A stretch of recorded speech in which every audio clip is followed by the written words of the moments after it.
Hey there everyone, and welcome back to the Digital Paul Workshop. It is I, that creative sweet whose monthly subscription drains your bank account, Techno Meow Tinkerer.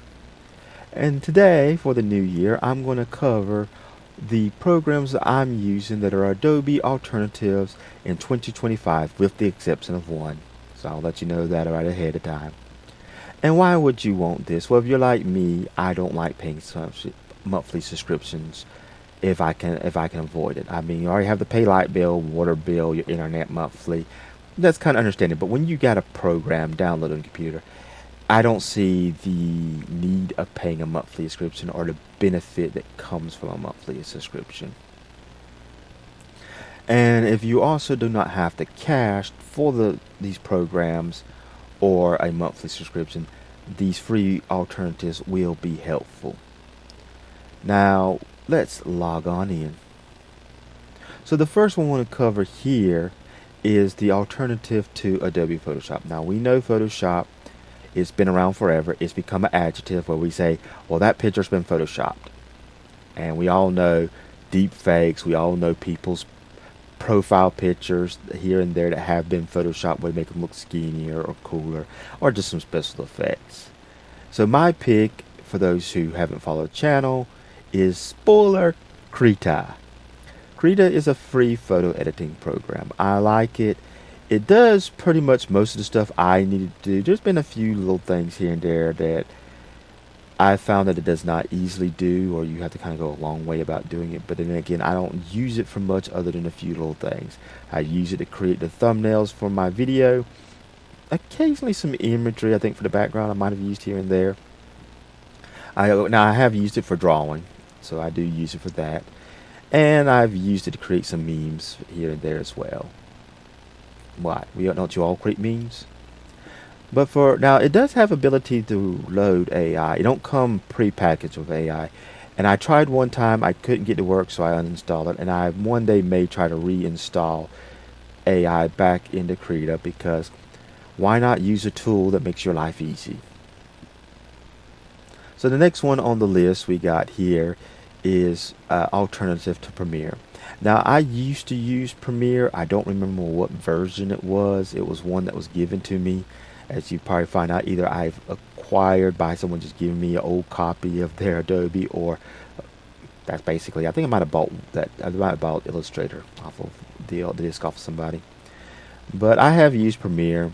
The newer one does have to do a lot more stuff, but if you're getting into video editing, I recommend Olive. Olive version 1. I've tried version 2 once and didn't care for much for it. But then I didn't really sit down and play with it much. But getting into learning how to do video editing, Olive version 1 is a very simplistic. It don't have too many bells and whistles, but you can be kind of creative. As you've probably seen in my past tutorials and in some future ones, you'll see some of the stuff you can do in Olive. And for the video editing I'm doing, it works fine. If you watch my video on Parallax, you'll see where I combine Olive and Olive and Krita. Learn to speak, Tinker. I can't even say my name correctly.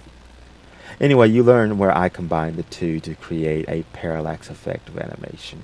So you can do pretty much a lot using it with combining with some other stuff as well. Now I will make a note of something.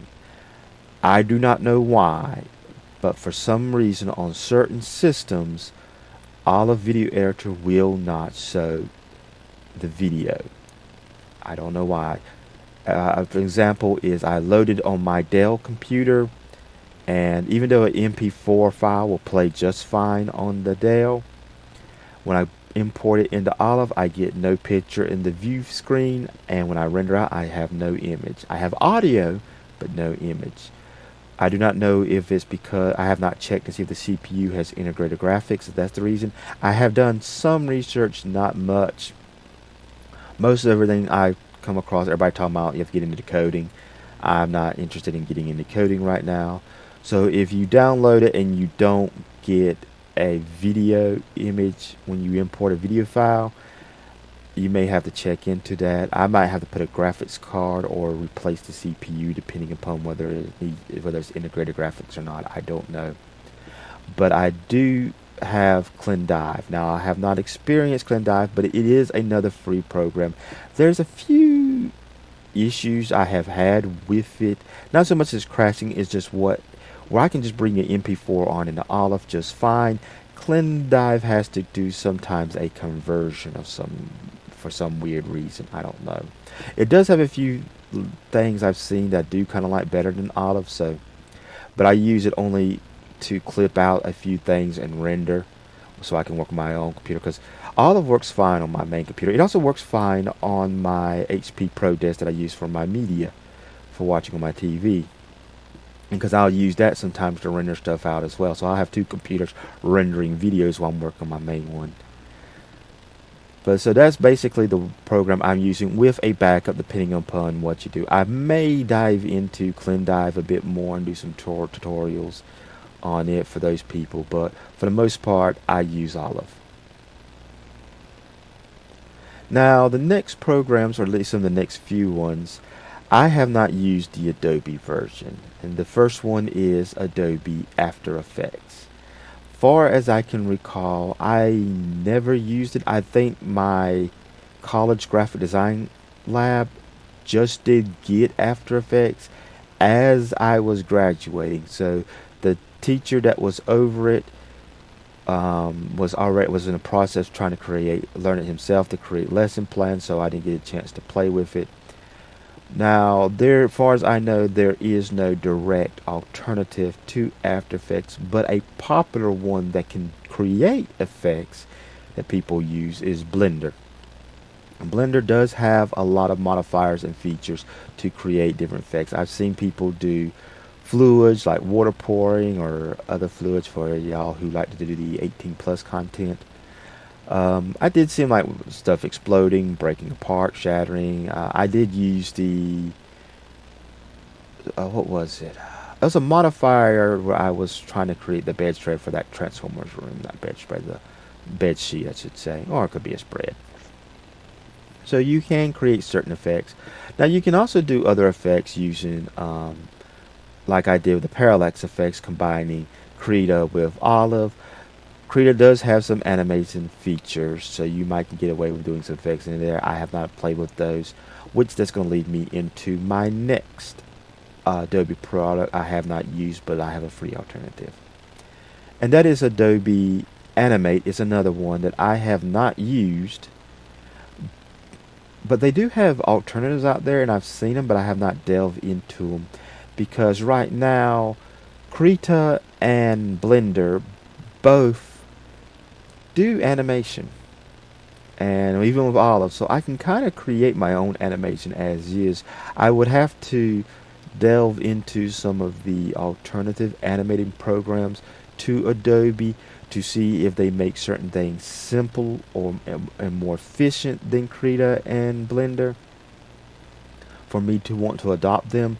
If it makes the job easier, I will be adopting them, and so that may come later on into the future far as using that program.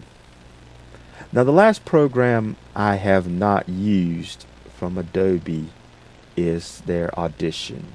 It is an audio editing program. I am not that familiar with some of this stuff in audio editing. I have only done a little bit here and there, but my free alternative is probably one people probably already know, and that's Audacity. Now, I've heard there was some issues in the past. I came in after that, so I don't even know what those issues are. But for what I have done and a little bit of work I do, Audacity has worked great for me. And I've mainly used it to up the volume amplitude on some of my MP3 files that I've ripped off of my CDs. And I've used it to create the voice of Soundwave for that one video and Reaper the Ramp, the character I made up for all my warnings.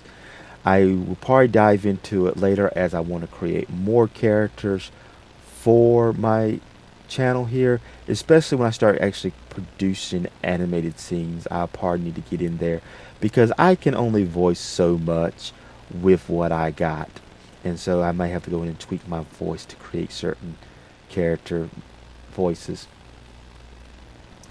Now, for the last program, as I hinted at the beginning, is the one I have not have an alternative for, because the disk I bought off of my college classmate still works, the program still works, and that's Illustrator.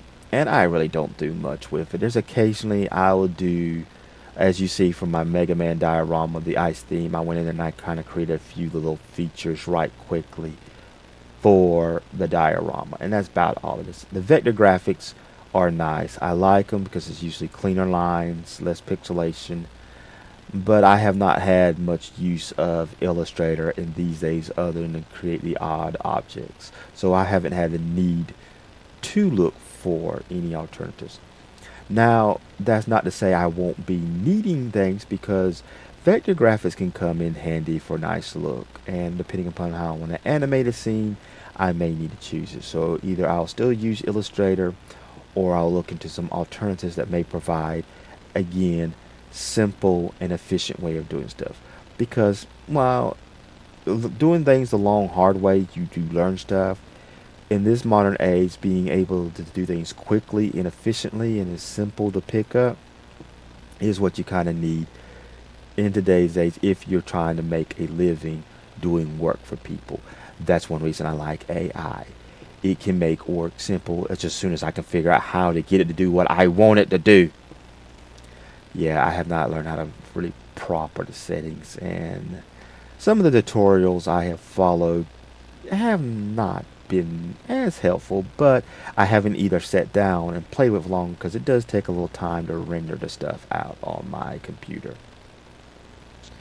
But that is basically that is basically all the programs I'm going to be using in 2025 as I know of right now.